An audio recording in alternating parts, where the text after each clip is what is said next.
গোয়াখালী বাজার আজকে তেল দিচ্ছে আপনার প্রায় বোধহয় এই মুহূর্তে এখন সকাল 9টা অবস্থা। এখন আপনার 600-র উপরে মোটরসাইকেল আছে।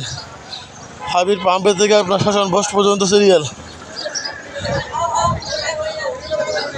তেল পাবেন কিনা বলতে পারেন, আশা করি পাবেন, কিন্তু সিরিয়াল ধরতে ধরতে হয়তো পাগল হয়ে যাবেন। ও এখনো পাম্পও খুলে নাই, পাম্প খুলতে এখন অনেক দেরি আছে।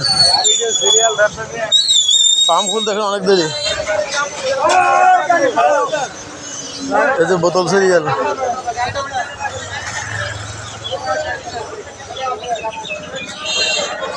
এখন অনেক দেরি আছে বোতল খুলতে।